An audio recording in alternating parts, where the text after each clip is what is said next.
USCHO.com.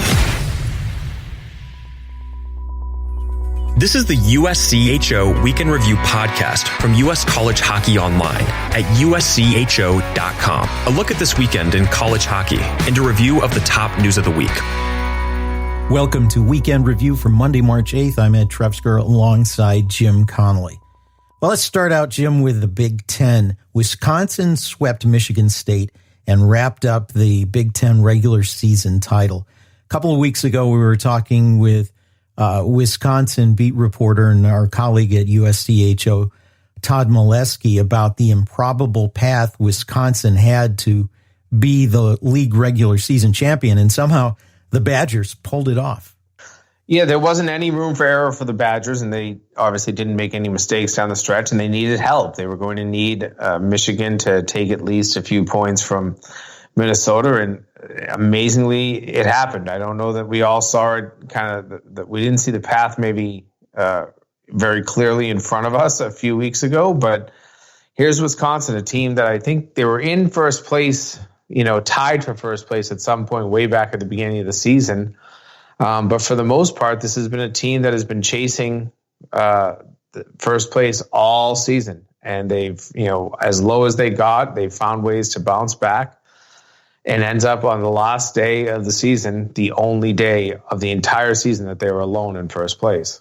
That's pretty remarkable. They were such a disappointment, I think, the Badgers were last year with the young talent, but it shows you what difference a year can make. You look at the growth of Dylan Holloway, look at Cole Caulfield, look at just how the whole team has come together, the goaltending tandem. It really has been a remarkable growth for that squad. And you just used an expression of the team coming together. And I think that was the biggest part of it this year, was once the entire team was together and was playing, you had to take World Juniors out because you never had Dylan Holloway for the first half of the year. You lost players to the World Juniors, including Cole Caulfield, obviously, for much of the first half. But once this team was together in its entirety, they felt like an almost unstoppable team. And it's interesting. I don't know how high they will end up when they get to the NCAA tournament. Will they be a number 1 seed? Will they be a number 2 seed? Because they're, you've got to factor in some of those early season losses. But this team feels to me like it could be the favorite heading into the NCAA tournament. They've done so many things well this year. And I know we've got teams like Boston College and North Dakota.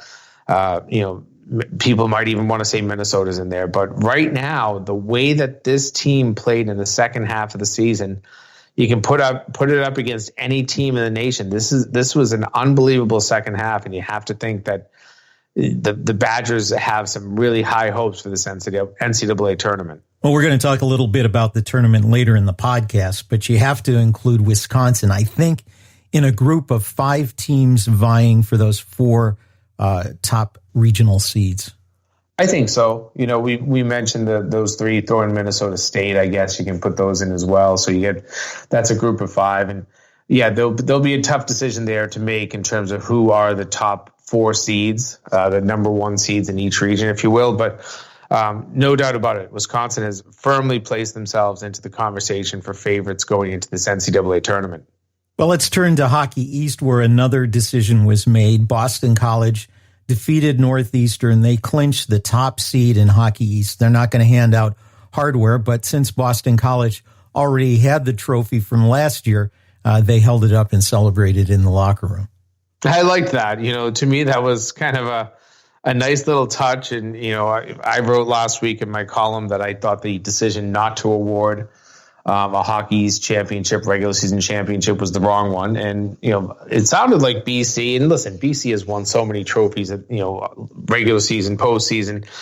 Their only care, it seems, these days, and I know that Jerry likes winning trophies, but he really just wants to win national championships. And so maybe it doesn't feel like the biggest priority there, but I'm glad that they took the trophy, which they already possessed, didn't have to give it back, and celebrate in the locker room. These kids deserve so much credit for what they went through this year. And from what I hear, and I know you don't have to make all positive COVID tests, public, but I've never heard of BC having a single positive. And if they did, it's one of those things that it was limited. They kept it quiet, never affected them on the ice. They never had to postpone a game because of positive tests or contact tracing or any of that. So a very difficult year. I credit Jerry York, his staff, all those players for working hard to stay healthy.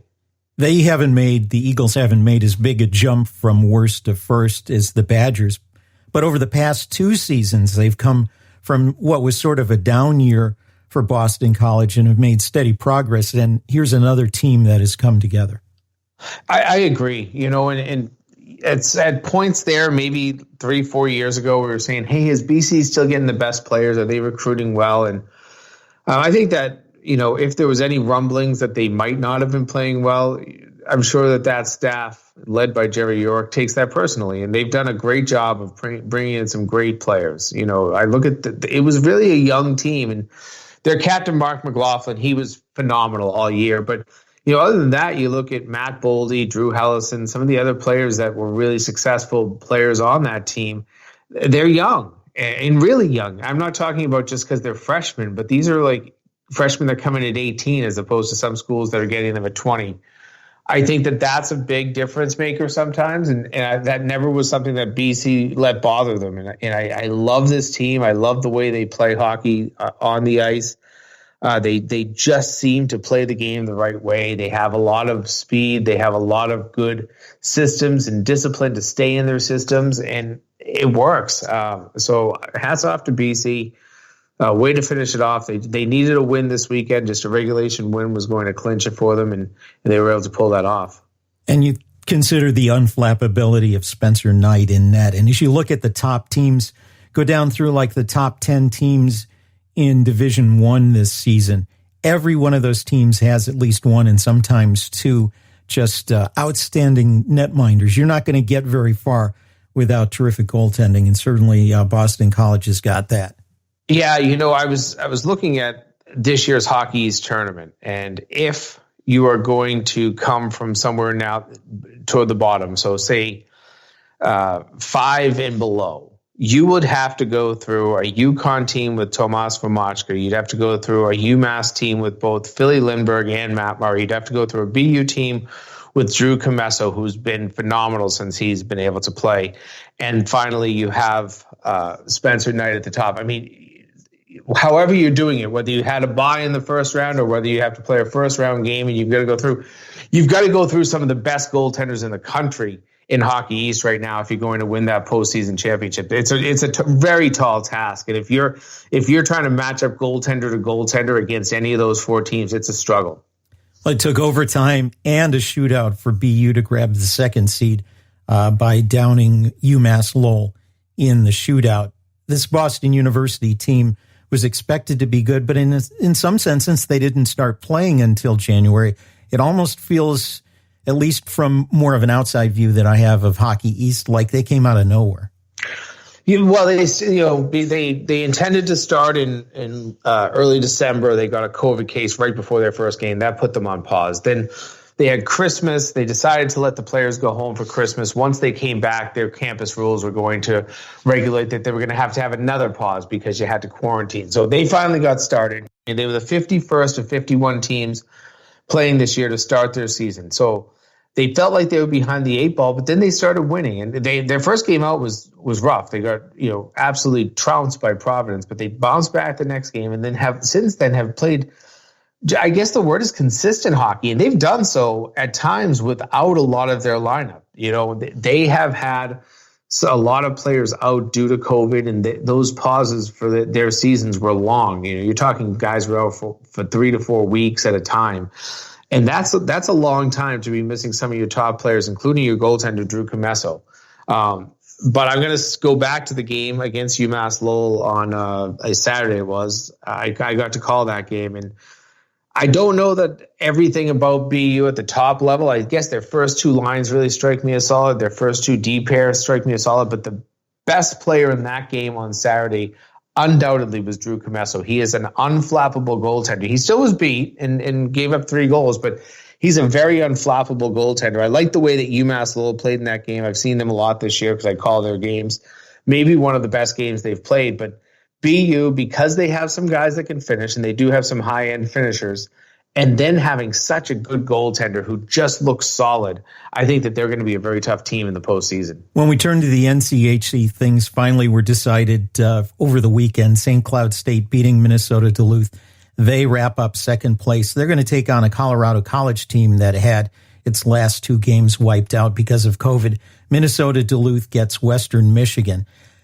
Boy, I'll tell you what, I think St. Cloud State gets a little bit of a prize there, not to dismiss Colorado College, but Western Michigan has been so unpredictable and has had some success. I believe the sweep against Minnesota Duluth is part of that. Maybe that'll fire up the Bulldogs. But is this an advantage for St. Cloud State? And how is CC going to be after having a delay for COVID yet again? Well, at least on paper, I do believe that St. Cloud State probably should have a little bit of an advantage. Western Michigan, especially down the stretch, I thought played some very good hockey. And Duluth at times was good, at times was shaky down the stretch. So they've got their work cut out ahead of them. I still think they're an NCAA tournament team, but they'd help themselves out and really make a better case for themselves if they can advance out of the quarterfinal round. Now you ask how CC is, and I think that's a good question. When you come off a COVID pause, and this one, I don't know what the actual number of days will be by the end of it, but you have to think that maybe you weren't on the ice that much, you weren't practicing that much. Reps, I still say taking reps is something that is really important for young college players, and that skills can deteriorate sometimes when you don't you're not able to continuously practice. So. And the other thing, too, is we don't know exactly, whether there are going to be some players once they get to play that are still going to be, in the COVID protocol. So if you're missing some players, if you're short bench, that's going to be a challenge. But I don't put anything past the CC team in terms of what they can accomplish. I think many times this season they've proven that they can accomplish a lot. They haven't been consistent. We've said that kind of from the start, but when they play their game, they play well. They're a tough opponent. Well, we've got a lot more coming up, including the start of playoffs, the effects of COVID, and another look at the NCAA field, including who we think are now the locks for the tournament. This is Weekend Review from USCHO.com. This is the USCHO Weekend Review podcast from US College Hockey Online.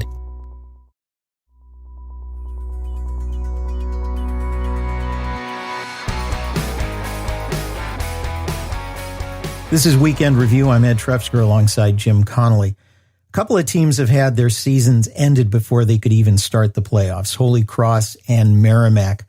That brings up the question, and I hope the answer is no, but we certainly don't know. Will there be more?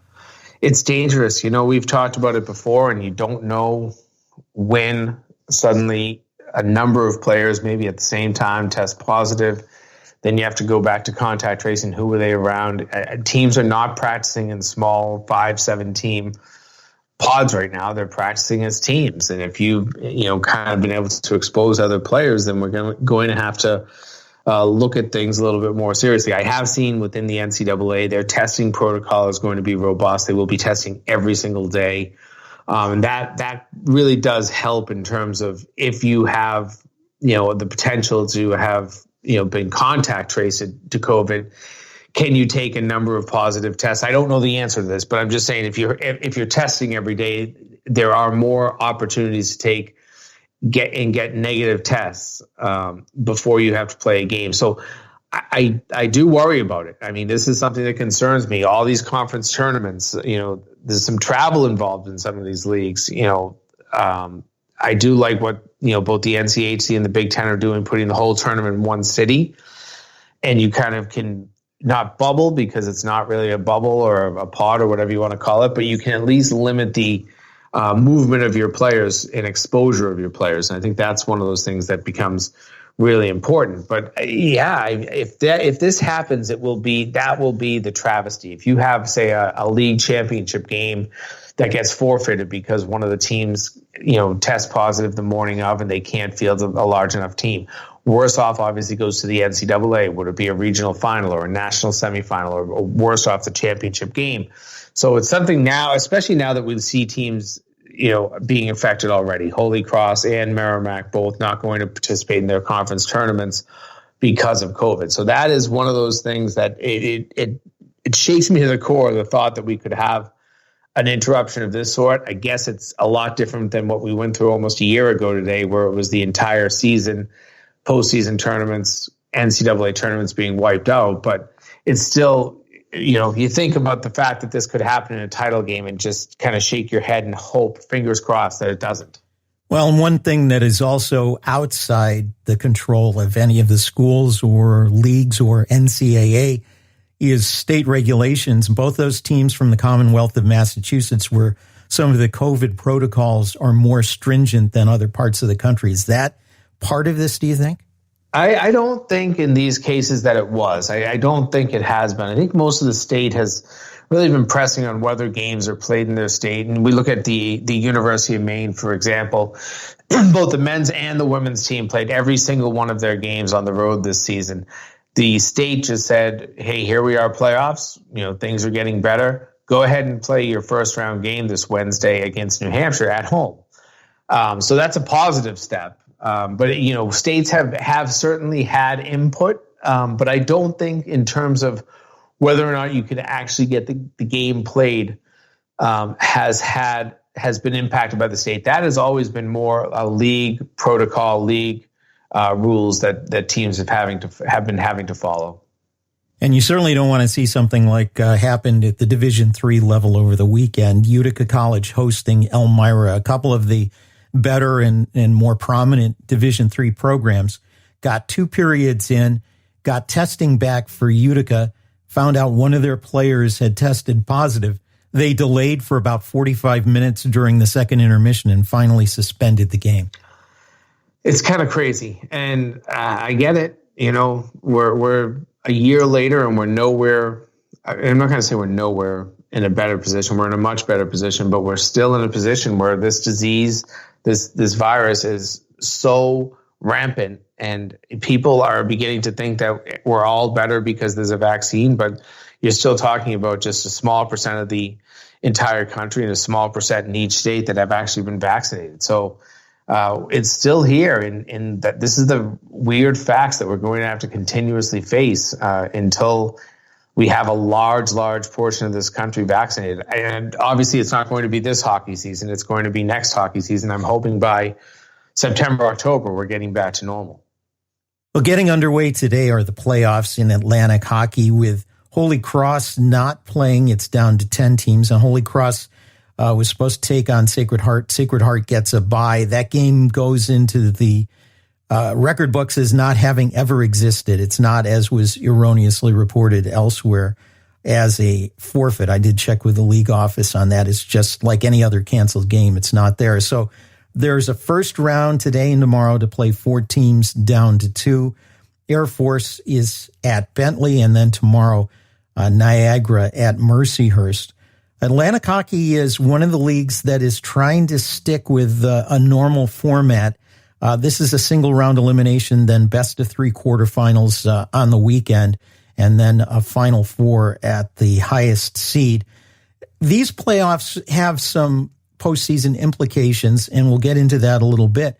Mainly if American International is not the league champion. AIC probably a lock for the NCAA tournament, but if another team wins that, will there be 2 teams from Atlantic hockey? Folks outside that league probably will be watching it with more interest because of the NCAA implications.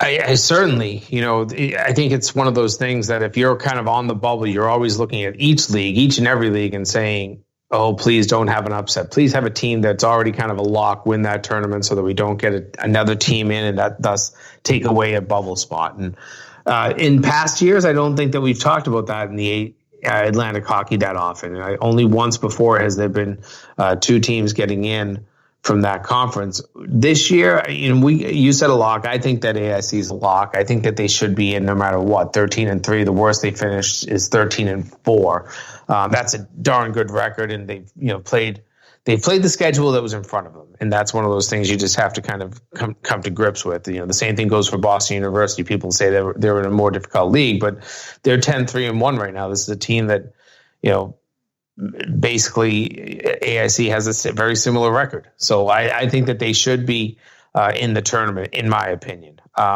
But it does create a situation where other teams across the country that are on the bubble, your Notre Dames, your Providences, UConns, Bemidji State, Lake Superior, whoever you want to talk about that is really in that bubble area, you're crossing your fingers that the only way that you're probably going to get in sometimes when you're a bubble team is to make sure that there are no upsets. And if AIC were to lose this tournament, not win it, that would be considered an upset. Well, let's talk about the tournament. And I know a lot of folks on the men's side got some pause last night during the selection show when the women's seedings were announced. Most of the prognosticators thought that Providence wouldn't make it in, that there would not be 3 teams from Hockey East. Yet Minnesota was left out. First time after 13 seasons in the tournament, Minnesota didn't get in. Their head coach Brad Frost said it was like a kick in the teeth, and it did surprise a lot of people. And I guess seeing that happen might make people think, wait a minute, what's going to happen on the men's side? Is somebody going to get in that we don't think should be in? Listen, the question's always there to be asked. And when I saw that happen last night, and I don't follow women's hockey enough to know if Minnesota should have gotten in or should not have gotten in. Let me just say that right away.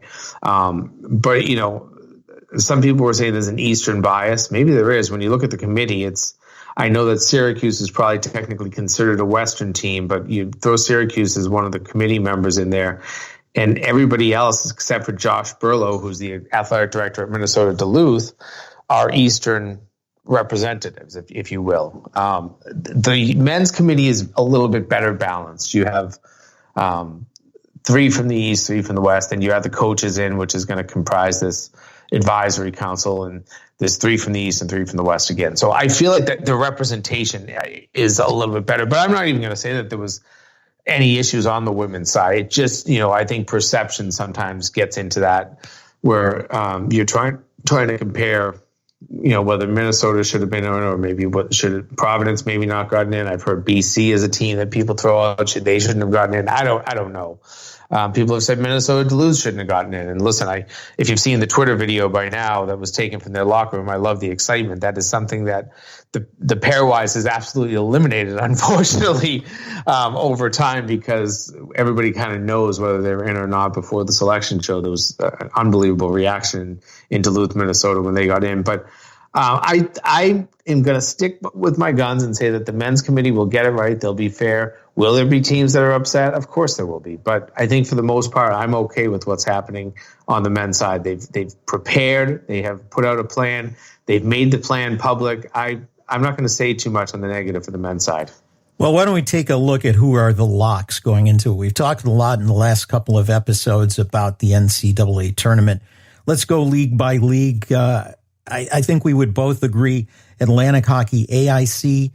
I'm going to couch it a little bit. I would say they are a near lock. They're a near lock because they could still go out in the quarterfinal round. Possibly it would be a huge upset. If that happened, I think it would be tenuous. They make it past the quarterfinals. I think they're in.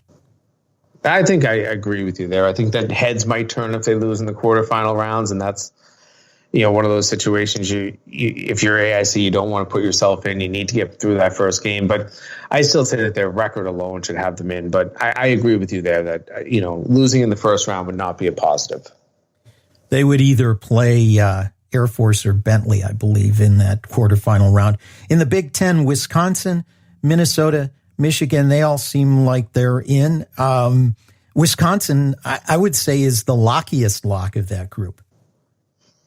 Well, I lock Minnesota as well. And, after Michigan beat Minnesota on Friday night, I kind of felt that probably really helped them and built their resume. I talked to Mel Pearson after the game, and the one thing he said, Jim, we're in. He said, I just feel we've done enough. He's been through this process, albeit using the pairwise, as he was a member of the committee for a number of years. But, I think that coaches kind of have that gut of where they are. And, even going to Nate Lehman at Providence, I talked to him last week, and he was just as open to admit we're a bubble team. And, I think that Mel's right. I think Michigan is in. I think that they have done enough. I don't know if there's a way to find a fourth team from the Big Ten. There might be. I think, Notre Dame kind of strikes me as a bubble team in that league, especially after their sweep of Penn State last week. But I think that those three teams are undoubtedly in the tournament right now. When you go to the ECAC, there's really only one team that could be called a lock, and I think that's Quinnipiac. Clarkson has had too close a record near 500 and has had some losses outside of the conference. Yeah, I think that's going to be their downfall, is the fact that they lost some games out of conference to Atlantic hockey opponents, and then didn't really blow away the ECAC. The fact that league as a whole was so balanced this year. Those four teams, and maybe it's because you see each other so many times. It's hard to win, when you're playing an opponent multiple times and over and over and over again, sometimes 3 times in a weekend. So it's one of those things that it's precarious to think that they are anything but a bubble team. If I was Clarkson, if I really thought that I needed to secure something to make the NCAA playoffs, it's simple. You got to win your conference tournament. And unless you're able to do that, I just don't think that Clarkson can try to let rest on its laurels. You have to think that if they don't win their conference tournament, they're adding yet another loss to their resume. And I know that we always talk about the fact, one loss can't do much. But when you're in not a good position, or when you're not in a good position, better said, you've got to keep winning. And they need those wins. And it's only 2 wins they get in the NCAA tournament. But going 0-1 or 1-1 in that, I just don't see a path. In Hockey East, BC, BU, and UMass are grouped at the top of the league, and they're just decimal points separating them in the mysterious Hockey East Power Index.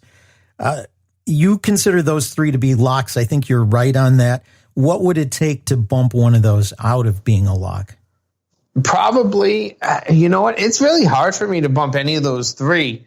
Obviously, if you had just a bunch of upsets, Colgate wins the ECAC, or St. Lawrence wins the ECAC, maybe Robert Morris or, any other team wins Atlantic hockey.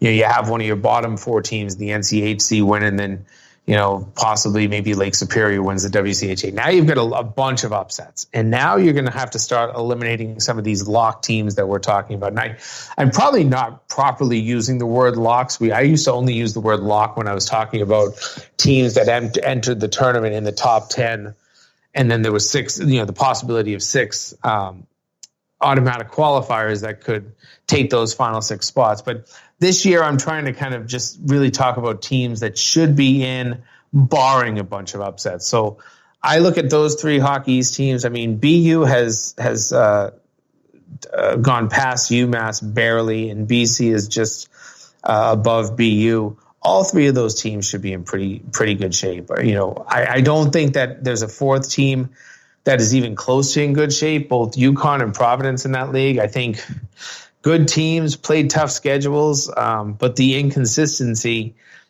they need a couple of wins. If one of those teams can move on in the conference tournament, and only one of them can, because they're going to play each other in the first round. So whoever loses that game, goodbye, you're done. But I think you probably, if UConn or Providence can get to the championship game and not win as a bubble team, they have a chance to get in as well. In the NCHC, it feels like the top 4 teams are locked. Certainly North Dakota, St. Cloud State, Minnesota Duluth, and Omaha has had a terrific season, and getting the overtime win against North Dakota over the weekend helps a lot too. If one of the bottom 4 teams in that conference ends up as the conference champion, then you could see 5 from the NCHC. Omaha would be playing Denver. That's probably one of the toughest matchups, but again, I'll ask the same question, and I guess the answer is no. Is there anything that could keep any one of them out? Maybe some thoughts that the committee might do that, but even Omaha, as the lowest ranked of those 4, seems pretty solid. Yeah, I see. I like even Omaha. The fact that they took down North Dakota twice down the stretch of the season. I know they lost 4 times to them, but you're supposed to lose to the best team in the country, best team in your league. And you win 2 of those games, I think that helps your case a ton. I do maybe take issue. The one thing you said is if a bottom 5 team, say Denver, wins the NCHC, at that point, Denver will have eliminated Omaha in the conference tournament. And this is making the case if Denver wins the NCHC. And then, I think at that point, are you putting in 5 from the NCHC in a year like this? I don't know that you are. And maybe you are, but I don't know. And I think that 4 is the safest thing to bet on. So I think that if a team from the bottom 4 wins that league, then you're maybe eliminating Omaha. And then the WCHA, Minnesota State, definitely a lock. Bowling Green, though, they had a little difficulty towards the latter part of the season, played more games than anybody else, and they should be in. Bemidji State, though, they're kind of one of those wild cards. They played very well, 3-1 in the last week, and they did play 4 games. That helps their case. Is it 3 or just 2 from the WCHA? Since realignment, I think there only have been 2 from that league in any postseason. Yeah, you're correct about that. They've never had 3 teams since the realignment. I don't know. Right now, I say you put in Minnesota State, you put in Bowling Green. Bemidji is the next team on my dance card. And taking a look at just the pairwise and what that says. And I know we're not supposed to really be using the pairwise, but you're supposed to be able to use it to rank teams within your conference. And we didn't see it in the women's, I guess. But Bemidji is above Lake Superior and Michigan Tech. So when you really look at the whole, equation of who would be next after Bowling Green, after Minnesota State, it's definitely Bemidji. And so I think that if there's going to be 3, those are the 3 teams. Of course, there's the automatic qualifier. We keep, putting that caveat in there. But I think that if you're going to put a third one in, you make a case for Bemidji. They have played a very tough schedule. They did need some more wins. I think that having 13 wins helps them, but you're talking about a team that played the top of the league much more than they played the bottom of the league. To me, that always matters. The last thing I'm going to ask you, and we can kind of speculate on this one. We've listed 14 locks. That leaves 2 positions. If 3 or more teams win their conference who are not among the locks, it's going to kick somebody out. Who are some teams that are possible to play spoilers? Let me throw some names out at you and see if you have any you'd add to the list. We just talked about Bemidji. They could be a spoiler. In Atlantic hockey, both Army and Robert Morris are teams that could be posed to do that. Western Michigan in the NCHC, I think of the bottom 4, has the best chance to move on to a championship game if they get hot in the right place. Clarkson, Colgate, and St. Lawrence all could play spoilers in ECAC because they've all had times when they've played well. And I'm going to throw this one in the Big Ten. Notre Dame, if they have a good weekend, they could end up spoiling something for somebody. Yeah, Notre Dame is the team that I probably have my eye on the most because at times they've played really well. The one really strange thing about it is that they're going to be playing at Compton Family Ice Arena. The whole tournament is playing there. That has been their worst arena to play in all year. They have not had any success there. So you kind of take a deep breath and say, can they win at home? I don't know if home will feel like home. Maybe it doesn't, and you have to just kind of feel like it's a neutral site. I don't know how you do that, but when I look at Notre Dame, I love too many components about that team. Their goaltending, if they can get hot, they have the rest of the components to win a championship. So I feel like they're the team, and they're also one of the teams that I look at. If all of the leagues hold serve, we still have 2 spots to fill. Who are we filling it with? Notre Dame's probably one of them for me right now. I think the other one maybe comes from the WCHA, but I'd put Notre Dame in, depending on how they do. If they go out the first round, forget about it. But if they can make it to the conference final and everybody seems to hold serve, we've got 2 spots to fill, Notre Dame becomes one. It's the same thing I said about UConn. I think that if UConn can make it to their conference final and everybody holds serve, UConn deserves a look as well. Well, maybe Notre Dame got that Compton monkey off its back over the weekend with the sweep of Penn State at home 5-2, 7-1, including wearing the green sweaters on Saturday. And they take on Penn State at home in the first round of the Big Ten tournament. So keep an eye out on the Fighting Irish. And we'll wrap it there. For Jim Connelly, I'm Ed Trefzger, and we'll catch you next time. This has been the USCHO Weekend Review Podcast, a production of U.S. College Hockey Online. Visit uscho.com/podcasts to listen or subscribe.